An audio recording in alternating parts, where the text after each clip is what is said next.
ശ്രുതി, നിലവിൽ വലിയ തിരക്കിലേക്ക് ആളുകൾ പോയിട്ടുണ്ട്. ഇനിയിപ്പോൾ ഒരു നേരം പോലും തീ ഒന്ന് താഴാതെ എത്രയും പെട്ടെന്ന് പൊങ്കാല കലങ്ങളിൽ പൊങ്കാല നിവേദ്യം തിളച്ചു തൂവുക എന്നൊരൊറ്റ ലക്ഷ്യത്തിലേക്കായിരിക്കും ഇത്രയും നേരം വിശേഷങ്ങളൊക്കെ പറഞ്ഞിരുന്നവർ അതിന്റെ തിരക്കിലേക്ക് മാറിയിട്ടുണ്ടാകും അല്ലേ?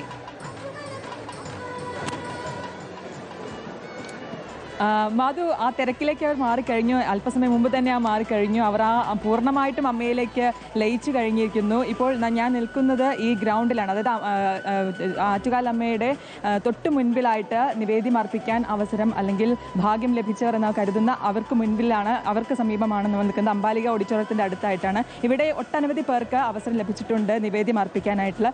ഇപ്പോൾ നേരത്തെ 9:45 പണ്ടാരടുപ്പിൽ നിന്ന് തീ പകർന്നതോടെ ഓരോ അടുപ്പുകളിലേക്കും അവരുടെ ആഗ്രഹ സാഫല്യങ്ങൾ പകർന്നു പോകുന്ന രീതിയിലാണ് ഇപ്പോൾ ഓരോരുത്തരും ഭക്തി നിർഭരമായ നിമിഷങ്ങളിലൂടെയാണ്. ഒപ്പം എടുത്തു പറയേണ്ട ഒരു കാര്യമുണ്ട്, കുംഭച്ചൂടാണ്.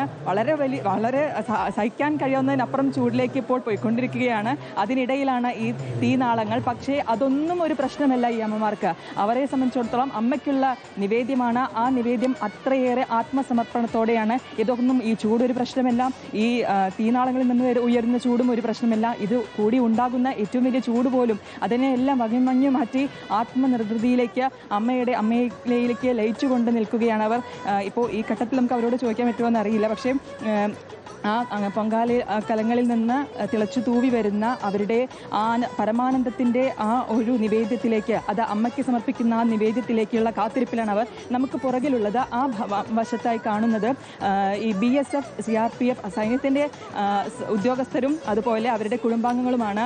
ആ ഭാഗത്തായിട്ട് അവർക്ക് വേണ്ടിയിട്ടാണ് അവർ അവസരം ഒരുക്കിയിരുന്നത്, പൊങ്കാല അർപ്പിക്കാനുള്ള അവസരം ഒരുക്കി. നമുക്ക് എത്രത്തോളം വ്യക്തമായിട്ട് കാണാൻ കഴിയുന്നതില്ല, പ്രത്യേകിച്ച് പുകയൊക്കെ ഉയർന്ന് നിൽക്കുകയാണ്. എന്തായാലും ആ ഭാഗത്തായിട്ടാണ് അതിനുള്ള അവസരം അവർക്കുള്ളത്. CRPF ഉണ്ട്, BSF ഉണ്ട്, അതിനപ്പുറത്ത് കേരള പോലീസ് ഉദ്യോഗസ്ഥരും അതുപോലെ തന്നെ അവരുടെ കുടുംബാംഗങ്ങളുമാണ് അവിടെ പൊങ്കാല അർപ്പിക്കുന്നത്. ഗോകുൽ, നമ്മൾ അവരോട് സംസാരിച്ചു വരികയായിരുന്നു. ഇപ്പോൾ ഈ പുകച്ചുകളിലേക്ക് നമ്മൾ മാറിക്കഴിഞ്ഞു. പക്ഷേ അവരെ സംബന്ധിച്ചിടത്തോളം, ഇവിടെ നിൽക്കുന്ന അമ്മമാരെയൊക്കെ സംബന്ധിച്ചിടത്തോളം അതൊന്നും ഒരു വിഷയമേ അല്ല അല്ലേ?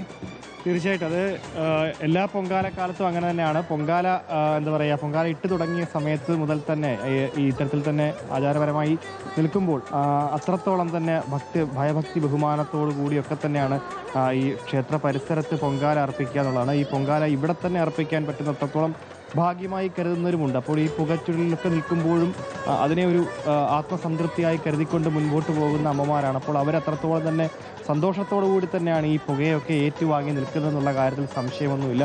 എന്തായാലും ഇപ്പോൾ ഈ ഹെഡ്സെറ്റ് പോലും വെച്ചിട്ട് പോലും എനിക്ക് ഈ അമ്മേ നാരായണ എന്നുള്ള ഒരു മന്ത്രോച്ചാരണവും അതുമാത്രമല്ല ഭക്തി നിർഭരമായിട്ടുള്ള കുരവിടലുമൊക്കെ ഇപ്പോഴും കേൾക്കാനാകുന്നുണ്ട് എന്നുള്ളതാണ്. അപ്പോൾ ഈ പ്രദേശം ആസകലം നമ്മൾ എത്തുമ്പോൾ ഇത്രത്തോളം തിരക്കുണ്ടായിരുന്നില്ല. അതിനുശേഷം കനത്ത തിരക്കിലേക്ക് തന്നെ ഈ പ്രദേശം മാറി. അംബാലിക ഓഡിറ്റോറിയത്തിൻ്റെ മുൻഭാഗമാണ്. കണ്ണിൽ നിന്നൊക്കെ പലരുടെയും കണ്ണിൽ നിന്നും കണ്ണുനീര് വരെ വരുന്ന ഒരവസ്ഥയുണ്ട്. കാരണം അത്രത്തോളം തന്നെ ചൂടും പുകയും ഒക്കെ അടിച്ചുകൊണ്ടാണ് ഇവിടെ പലരും ഇപ്പോൾ നിലവിൽ നിവേദ്യം അർപ്പിച്ചുകൊണ്ടിരിക്കുന്നത്. അമ്മേ, കനത്ത ചൂടുണ്ടല്ലയോ? ചൂടുണ്ട്. അത് മാത്രമല്ല, ഇപ്പോൾ ഈ പുകയൊക്കെ അടിക്കുമ്പോൾ ആകെ ബുദ്ധിമുട്ടുണ്ടോ? ഉണ്ട്. വെള്ളമൊക്കെ കുടിക്കുന്നുണ്ടല്ലോ അല്ലേ? ചേച്ചി, അങ്ങനെ കാത്തിരിപ്പ്? അതെ, സന്തോഷമായി. എത്രാമത്തെ വർഷമാണ്? ഞാൻ ആദ്യമായിട്ട് വരുന്നത്. ശ്രുതിയും ഗോകുൽനാഥുമാണ് അവിടെ ക്ഷേത്രത്തിന്റെ ഗ്രൗണ്ടിൽ നിന്നുകൊണ്ട് വിവരങ്ങൾ നൽകിക്കൊണ്ടിരിക്കുന്നത്.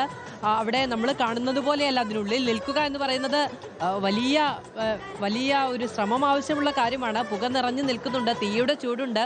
നേരത്തെ പറഞ്ഞതുപോലെ കുംഭമാസമാണ്, വലിയ വെയിലുണ്ട്.